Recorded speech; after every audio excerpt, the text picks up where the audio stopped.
Bom, então, dando sequência à nossa playlist a respeito de movimento circular uniforme, nós vamos ver agora o acoplamento de polias. Bom, acoplamento de polias ou de roldanas ou engrenagens, tanto faz, a ideia é a mesma. Nós podemos ter de dois tipos, tá? Dois tipos de acoplamentos que têm suas regras de maneira diferente, tá? Então, o primeiro que nós temos no quadro, tá aqui, ó. Primeiro, ele pode acontecer de duas maneiras, tá? Ele pode ser acoplado através de uma corrente ou de uma correia ou de uma cinta, tanto faz, ó. Então, eu tenho duas roldanas ou duas polias separadas, elas estão lado a lado, as duas, uma maior e uma menor, de maneira que tem uma corrente ou uma cinta que liga as duas. Quando uma se movimenta, a outra se movimenta. Um exemplo bem típico disso que vocês estão vendo é a nossa bicicleta, que é super comum para todos nós, né? Nós temos uma coroa e uma catraca ligadas por uma corrente, certo?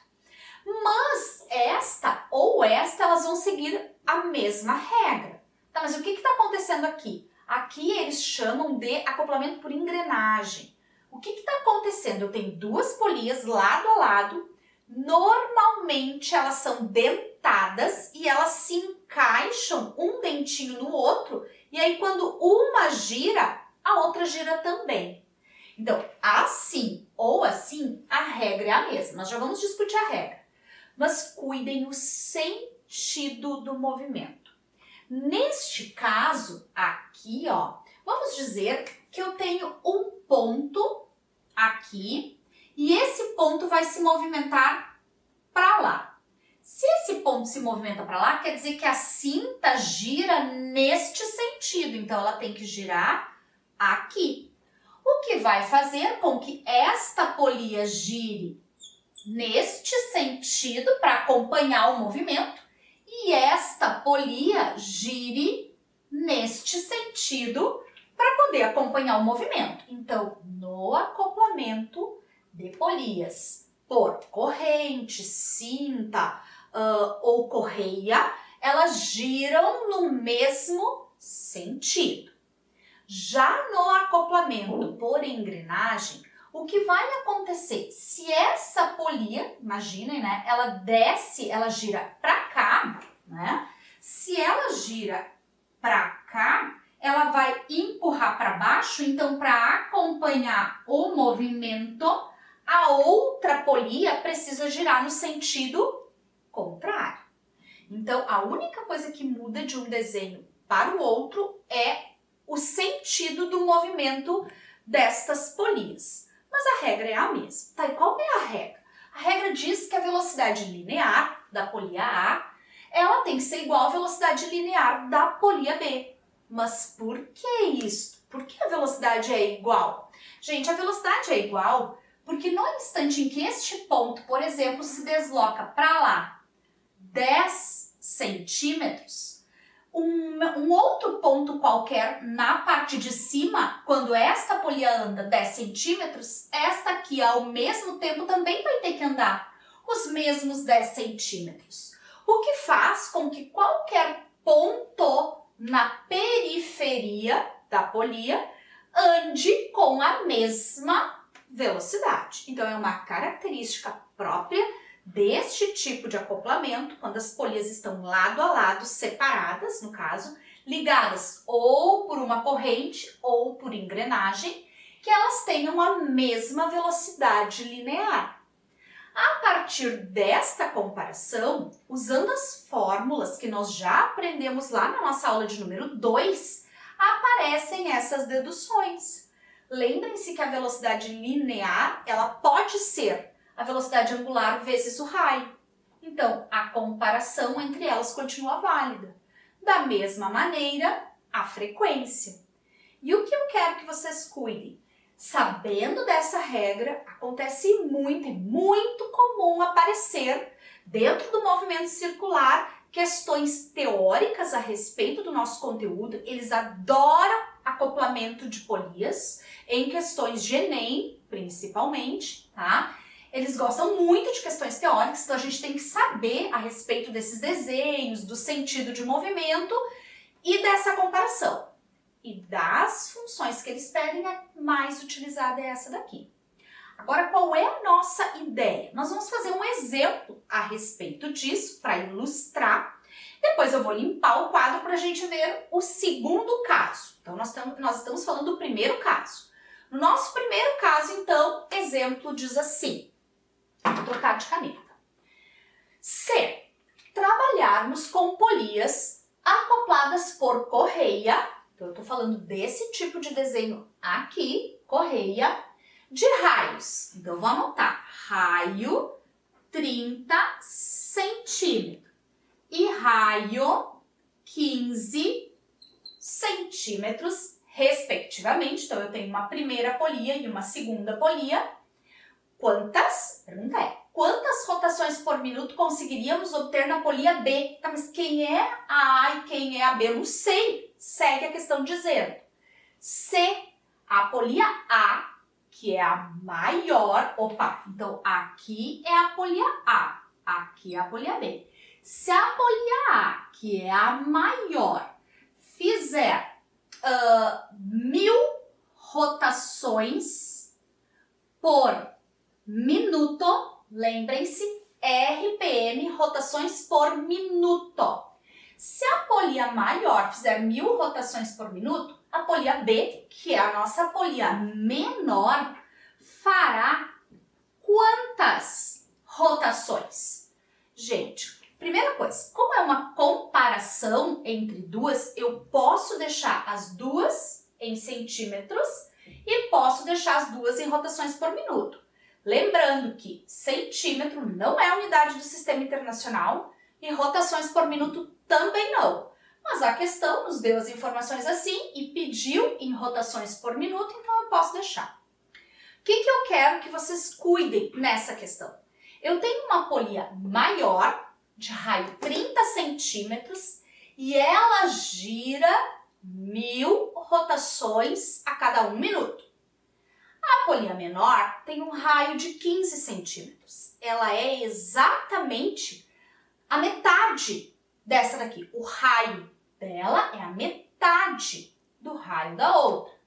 Então, cuide. Se esta maior ela gira 1000 rotações a cada minuto, a polia menor, que é exatamente a metade do seu tamanho, para poder acompanhar o movimento da maior, precisará fazer quantas voltas a cada minuto?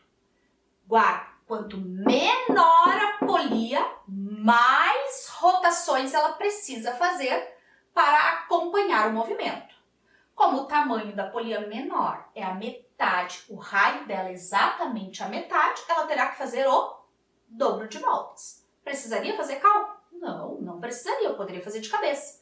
Mas nós vamos fazer o cálculo para confirmar isso que a gente está discutindo. Então, o que eu tenho? RA igual RB, FB. Raio da polia A, 30. Frequência da polia A, 1000. Raio da polia B, 15. Frequência da polia B é a nossa pergunta. Então, aqui eu tenho 30.000, que é 30 vezes 1000, dividido por 15. E eu encontro a frequência B. 30 divididos por 15, 2, e sobram os 3 R's, ou os 3 zeros. 2000 RPM. 2000 rotações por minuto. Exatamente aquilo que a gente já tinha discutido, certo? Então, esse seria o nosso primeiro tipo, nosso primeiro acoplamento. Polias lado a lado segue esta regra. Agora, então, nós vamos limpar o quadro para a gente ver o nosso segundo caso. Bom, então, dando sequência ao nosso acoplamento de polias, nós vamos ver o nosso segundo caso. O nosso segundo caso é quando nós temos polias que elas possuem o mesmo eixo é muito comum objetos que andam em círculos e eu tenho mais de um na mesma trajetória circular, só que com raios diferentes. Então, por exemplo, vamos imaginar que eu tenho uma pista circular e dois corredores que vão andar, né, vão correr nesta pista, porém, um deles mais próximo do centro da pista e um deles um pouco mais distante do centro da pista. O que vai acontecer neste caso? É muito claro para nós que se eles forem se deslocar juntos, correndo, digamos, lado a lado, este corredor que está mais distante, ele fará uma volta maior. Então, se ele fará uma volta maior, ele necessariamente precisa ter uma velocidade maior para poder acompanhar o corredor que faz a volta mais perto do centro da nossa circunferência. Mas como eles andam juntos, o que acontece? Acontece que eles vão terminar a volta juntos, portanto, a frequência e o período são iguais. Lembrando que o período é o tempo que ele leva para completar uma volta e eles correm lado a lado. Então, eles levam o mesmo tempo para completar a volta. A frequência é quantas voltas ele faz em uma unidade de tempo e eles fazem a volta juntas, então eles fazem o mesmo número de voltas. E a velocidade angular, olhem, observem que eles percorrem o mesmo ângulo juntos, então a velocidade angular é igual. Varia, neste caso, somente o raio da circunferência descrita por cada objeto e a velocidade que eles terão para completar esta volta. Então, aqui mora a diferença. Pode acontecer, então, de eu ter objetos andando na mesma superfície, porém com raios diferentes, mas o centro da volta é o mesmo. E pode acontecer de eu ter esses objetos separados, eu ter um eixo central, eu acoplo uma polia aqui e acoplo outra polia aqui. Então, eu tenho duas polias de tamanhos diferentes unidas por um centro. Quando este eixo gira, as duas polias giram junto com ele. Nos dois casos, então, a regra é esta. Velocidade angular igual, período igual, frequência igual, porém, muda o raio e a velocidade linear ou velocidade tangencial, é a mesma coisa. Sabendo disso, então, nós vamos fazer um exemplo para tentar clarear a ideia disso que nós estamos discutindo. Lembrando que é muito comum cair em questões teóricas a respeito disso que nós estamos falando. Então, por favor, guardem essas informações. Nosso exemplo diz o seguinte, então. Duas polias, 1 e 2, giram ligadas a um eixo de um motor. Então, eu tenho duas polias ligadas a um eixo. O eixo é o centro. O centro é igual para as duas polias. A polia 1 possui um raio, vou anotar as informações. Raio 1 de 20 centímetros. E gira com uma velocidade angular, vou colocar aqui então, velocidade angular da polia 1, 4 radianos por segundo. Cuidem, radiano por segundo é a unidade do Sistema Internacional, mas o centímetro não é a unidade do Sistema Internacional, seria 0,2 metros. Primeira coisa que eu tenho que cuidar, ou eu trabalho fora do Sistema Internacional, caso a questão não peça, ou eu trabalho no Sistema Internacional. Misturado não vai dar. Seguindo, a polia 2 possui um raio 2 de 10 centímetros. De novo, vou ter que trabalhar com 0,1 metro. Determine o que eles nos pediram. Nos pediram a frequência da polia 1. Frequência da polia 1. Bom, eu sei que as frequências são iguais, mas de onde eu vou tirar a frequência da polia 1? Pessoal, nós vamos tirar a frequência daqui, ó. lá no conteúdo que nós estávamos trabalhando na nossa aula de número 2, eu tenho que a velocidade angular é 2π vezes a frequência. Eu tenho esta informação, eu tenho essa equação lá na nossa aula 2. Sabendo disso, eu consigo achar a frequência aqui. Velocidade angular, 4, 2πf.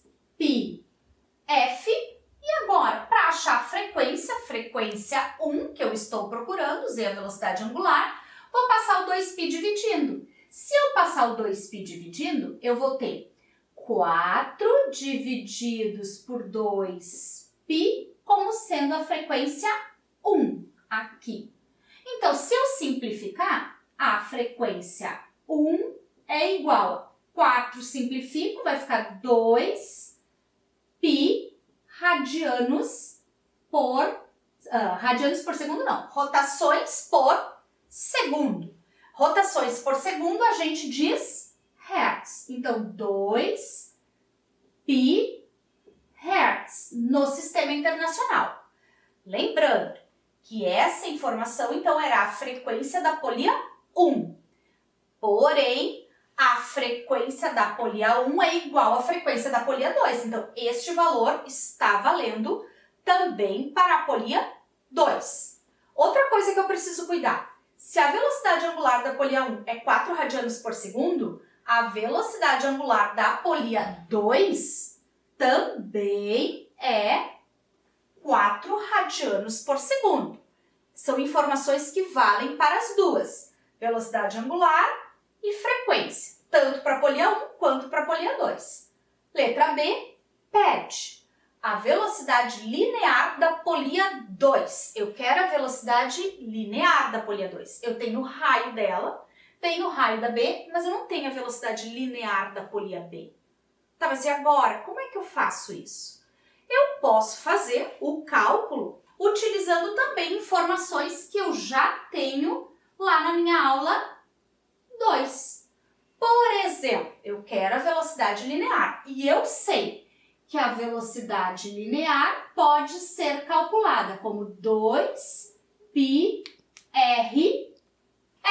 É uma das opções que eu tenho para calcular a velocidade linear. Eu quero a velocidade linear da polia 2. Então, velocidade linear da polia 2, 2π. Qual é o raio da polia 2? Raio 0,1, porque está em metros. E a frequência da polia? Eu estou fazendo para a polia 2, então eu preciso da frequência da polia 2, mas eu não tenho da polia 2, eu tenho da polia 1.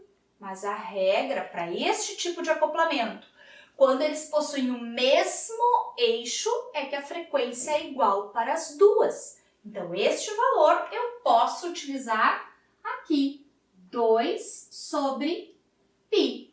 Eu não tinha feito a divisão aqui, porque eu sabia que depois eu podia simplificar, ficava mais fácil para mim não transformar, não utilizar o π como sendo 3,14. Então, eu vou cortar aqui, ó. Corto este com este.